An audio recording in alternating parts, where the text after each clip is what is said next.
E aí, pessoal, tudo bom com vocês? Faz um tempinho, né, que eu não gravo. Resolvi gravar hoje. E, sobretudo, em virtude de um cenário meio preocupante, né, que tem me inquietado, assim, tem me perturbado, que é o cenário crescente dos casos de Covid-19 no Nordeste, né? E aqui na Paraíba não é diferente, né? A gente está tendo um crescimento, um surto que está se propagando aí de uma forma muito rápida e que a gente tem que cuidar para que isso não avance, né? Eu trouxe uns dados para vocês aqui só para que vocês fiquem a par da situação real e atual, né? Esses dados eles são de ontem, porque hoje o Ministério da Saúde ainda não publicou dados novos. Hoje é dia 12 de maio, né? Então eu tenho dados do dia 11 de maio, que são os seguintes. Dá uma olhada. A gente está com 168.331 casos no Brasil, né? Desses, 11.519 foram casos registrados fatais, uma letalidade relativamente alta, né, de quase 7%. E eu queria chamar a atenção de vocês para o fato de que não são números, são pessoas, né, são vidas. São 11.500 pessoas que não estão mais entre nós e que eram o amor de alguém, né, que eram amadas e amavam outras pessoas. A gente tem que parar de tratar esses dados como meros números e passar a considerar, né, que são vidas, são pessoas. Né? Tenho uma tristeza muito grande quando eu percebo que, de certa forma, a gente tem perdido a capacidade de se comover, de sentir a dor do outro e de se colocar na posição do outro, né? Porque se fosse um familiar meu, né, se eu tivesse sentindo na pele, seria muito mais fácil entender a dor dessas pessoas. Então a gente tem que fazer esse exercício, né, de começar a enxergar com o olhar do outro, se posicionar, né, na posição do outro, para a gente tentar ser mais humano. Né? Tá faltando muitas vezes humanidade entre as pessoas. Esses dados aqui eles mostram a quantidade de casos registrados e a quantidade de óbitos por estado aqui no Brasil. Também são dados de ontem, tá? Dia 11 de maio. E a Paraíba está aqui. Ó. A gente tem mais de 2.500 casos, 139 desses foram casos fatais, e a nossa taxa de letalidade é de 5%. Não é uma taxa baixa se a gente compara com outras regiões do mundo. Tá bom? O que é que me preocupa? Dá uma olhada nesse gráfico e você vai perceber ó, que a taxa de novos casos por região tem subido muito rapidamente aqui no Nordeste. Tá? Em comparação ao Sudeste, que é onde a gente tem o maior número de casos, né? Por conta de São Paulo, principalmente. Mas aqui no Nordeste, olha como a taxa tem subido rápido. Tá vendo? E no advento dessa taxa subindo rápido, a gente se depara com situações como essa daqui, que também é uma notícia de ontem. Ó. Paraíba, ela está entre os estados que mais desrespeitam a quarentena. Né? Então a gente tem uma combinação de fatos aí que não vai trazer um saldo positivo. Daí a minha preocupação e o pensamento de gravar essa aula para vocês. Nem estava programado para ser a temática da gente essa semana, mas precisa ser, tá? Então, o que é que eu reforço para você? Nada mais, nada menos do que aquilo que você já sabe. Fique em casa, pelo amor de Deus. Se você puder, se você tiver condições, fique em casa. Né? A gente precisa fazer com que esse cenário mude. A gente precisa fazer com que essa taxa de infecção e esse surgimento de novos casos diminua. Né? Toda vez que você sai de casa, você pode se deparar com uma superfície contaminada, um corrimão, uma maçaneta, enfim, seja o que for. Você pode tocar nessas superfícies contaminadas. E isso vai ser um problema. Por quê? Porque a gente tem um hábito, e isso é uma coisa comum, né? Todo mundo tem esse hábito de levar muito a mão ao rosto. Né? E o nosso rosto ele é cheio de mucosas. A gente tem a mucosa oral, a mucosa nasal, a conjuntiva, que é a mucosa do olho. Então, toda vez que a gente leva essas mãos eventualmente contaminadas ao rosto, a gente faz com que o vírus entre em contato com a nossa corrente sanguínea. E da corrente sanguínea, ele pode atingir os nossos pulmões, né? E contaminar as estruturas nesse percurso, né? Faringe, laringe, traqueia, brônquios. Isso pode levar até 14 dias, segundo alguns estudos, né? Para a pessoa começar a apresentar os sintomas. Só que os estudos eles mostram também que mesmo que você não tenha começado ainda a manifestar sintomas, a partir de 4 dias de infectado, né, o vírus ele já pode ser transmitido por você. Você já se torna um potencial transmissor, né? E se você toca em alguém, aperta a mão, enfim, existem diversas maneiras de contaminar, mesmo que você nem saiba que pegou ainda, mesmo que você esteja assintomático. E isso é um dos principais problemas que a gente enfrenta, porque dá uma olhadinha nesse estudo. Ele foi publicado pela Science. A Science, ela é uma das revistas científicas mais respeitadas do mundo. E esse estudo ele é super importante. Eu vou resumir em poucas palavras o que ele traz de novidade para a gente. Ele diz o seguinte, que aproximadamente 90% das pessoas que são infectadas pelo vírus não são diagnosticadas. Elas são infectadas e nem sabem que foram infectadas. Elas nem identificam o vírus porque não passam por triagem, por testagem. É um problema enorme que a gente tem. Segundo, dessas pessoas, né, há um potencial de transmissão enorme. E esse estudo ele levantou que cerca de 80% das transmissões do vírus são dadas mediante contato com pessoas assintomáticas. Né? Então, as pessoas não manifestam os sintomas ainda, têm o vírus, mas não manifestam os sintomas, mas transmitem em grande escala esse vírus. Porque o fato delas não apresentarem sintomas faz com que elas se tornem despreocupadas. Ah, eu não tenho. Não vou me preocupar em usar máscara, não vou me preocupar em lavar as mãos, não vou me preocupar em tomar os cuidados que são necessários. Né? A gente sabe que isso não é verdade, que essas pessoas elas são potenciais transmissores. E o terceiro ponto que esse artigo traz que eu achei interessante é que é impossível você diferenciar uma pessoa assintomática de uma que não tem o vírus. Você não tem como saber se aquela pessoa ela tem ou não tem, entende? Daí eu reforço mais uma vez, fique em casa se você tiver condições de ficar. Se você não tiver de jeito nenhum condições de ficar na sua casa e precisar sair, se for uma urgência, enfim, saia mais tomando todos os cuidados. Use sua máscara. Agora use a máscara de forma adequada, né? Cobrindo nariz e boca. Você não precisa tirar a máscara para falar. Você não precisa tirar a máscara para se expressar, tá? Então use a sua máscara de forma correta se você precisar sair de casa. Higienize as suas mãos. Se você não tiver condições de lavar as suas mãos com água e sabão, utilize o álcool a 70%, mas fique em casa de preferência, tá?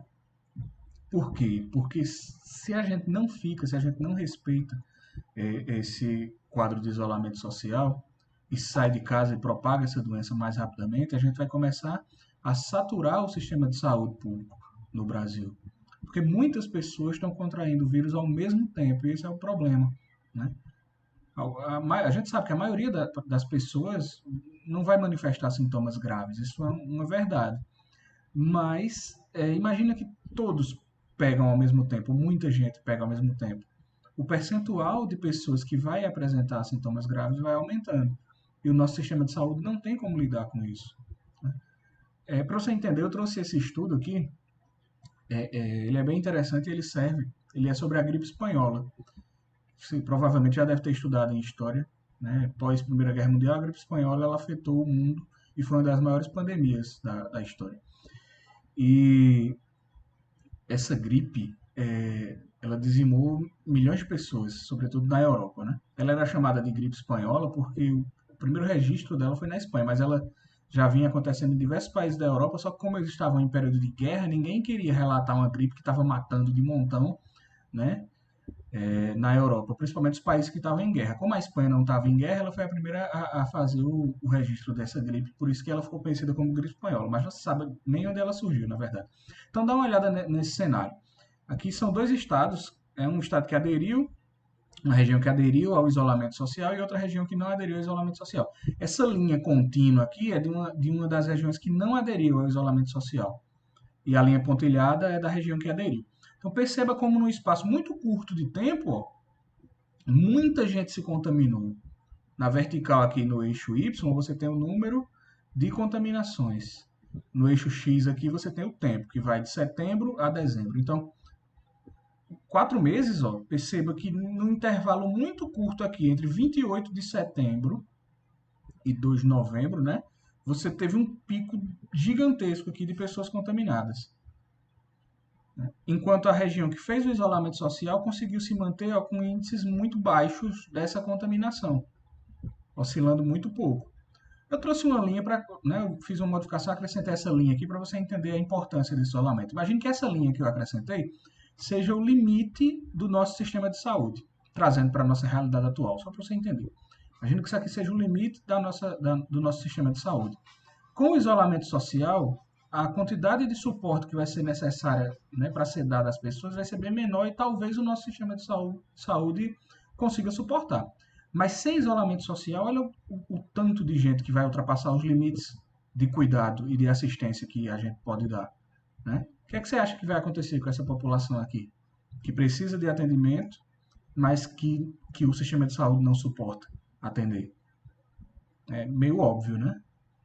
Então, esse é o grande problema e foi isso que aconteceu em algumas regiões do mundo, que a gente viu acontecer na Itália, que a gente viu acontecer na Espanha, e é isso que eu temo que aconteça aqui no Brasil. Tá me entendendo? Então, a gente sabe que a doença ela vai se manifestar de formas diferentes, dependendo da pessoa, né? Crianças ou jovens, adultos saudáveis vão apresentar sintomas diferentes do grupo de risco, né? Os principais sintomas vão ser febre, tosse seca, falta de ar, não grave, cansaço, algumas vezes diarreia e náusea e vômitos. Algumas vezes também, nem sempre esses dois últimos sintomas aqui vão aparecer. Já para o grupo de risco, né, os sintomas eles podem ser diferentes. O grupo de risco ele é constituído por idosos, pessoas que sofrem de síndromes respiratórias e pessoas que sofrem de doenças crônicas. Então, para o grupo de risco, essa doença ela pode se manifestar, além daqueles sintomas que a gente viu agora, né, ela pode se manifestar de forma mais grave, com comprometimento pulmonar, com acúmulo de líquido nos pulmões e dificuldade respiratória. Isso vai fazer com que essas pessoas elas precisem de suporte ventilatório nos hospitais. E é esse grupo de pessoas que vai procurar as emergências para ser atendido. Tá? Não significa dizer que só as pessoas do grupo de risco podem evoluir dessa maneira. Né? Já há registros de pessoas que não faziam parte do grupo de risco, de jovens, né, ou de adultos saudáveis, mas que evoluíram para esse tipo de doença, de quadro, e precisaram de suporte ventilatório nos hospitais. Quando o quadro é mais grave, a pessoa já chega com os pulmões bem comprometidos, com pneumonia grave ou alguma coisa do tipo, né, em muitos casos esse quadro evolui para óbito. Às vezes essa pneumonia é provocada pelo próprio vírus. Então a pessoa não tinha nada, não tinha um comprometimento respiratório grave, mas a infecção pelo vírus acabou provocando esse comprometimento respiratório e essa pneumonia grave, que leva a óbito. Então se cuidem, cuidem das pessoas que vocês amam, cuidem dos seus familiares, né? Cuidem, enfim, se cuidem e cuidem dos seus, porque não é brincadeira, é uma situação grave, a gente está passando por um momento muito difícil, não é à toa que quase todos os países do mundo se mobilizam no sentido do isolamento social, né? Os países conscientes do mundo fazem isso, aqueles mais desenvolvidos e aqueles com índices de educação mais desenvolvidos e maiores têm a consciência da necessidade de se preservar e preservar os seus, porque sabem que não são apenas números, né? São vidas, são pessoas. Então se preservem, fiquem em casa, cuidem dos seus e se cuidem, pelo amor de Deus.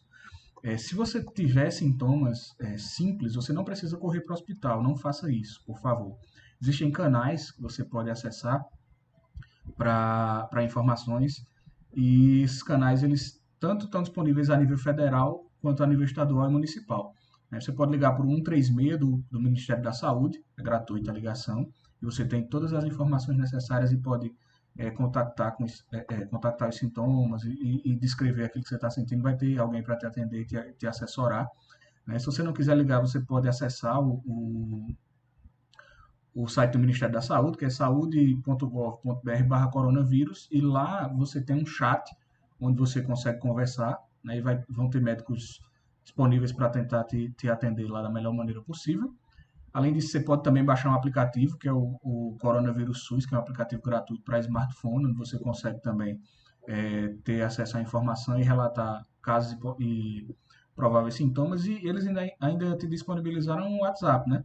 Que é o 61, DDD 61, 99380031. Você dá um oi pelo WhatsApp para esse contato aí, e alguém do Ministério da Saúde vai falar com você e te dar assistência, tá certo? Aqui no estado e no município, também há números disponíveis para que você entre em contato, né? O governo do estado disponibilizou 3 números que você pode contactar, são esses 3 que estão aparecendo aí para você, né? O 991469790, 991469250 e 991470810. Esses aqui são telefones do governo do estado, onde você pode ter acesso à informação e relatar suspeita e casos, né? Enfim, conversar e tirar suas dúvidas. A Prefeitura Municipal de João Pessoa também cedeu um número para contato, né, que é o 3218-9214, e você também pode entrar em contato com a Secretaria de Saúde do município para tirar suas dúvidas e para relatar suspeita de caso. Eles podem, né, dependendo da gravidade do caso, eles podem inclusive ir até a sua casa para realizar a testagem. Tá bom, gente? Então, no final de tudo, o que é que eu queria pedir de vocês? Que fiquem em casa, que se cuidem, tá? Para que a gente saia dessa situação o mais rápido possível. A gente tem que combater a desinformação, né? As informações falsas, porque elas geram insegurança, né? Elas geram, além de gerar insegurança, às vezes elas geram pior, uma falsa sensação de segurança, né? Ah, já tem remédio, ah, já tem vacina, ah, pode sair de casa que você não vai ter nada. E acaba que a gente, por ignorância de certa forma, né? Por não dar ouvidos àquilo que a ciência diz, a gente acaba se contaminando, contaminando outras pessoas.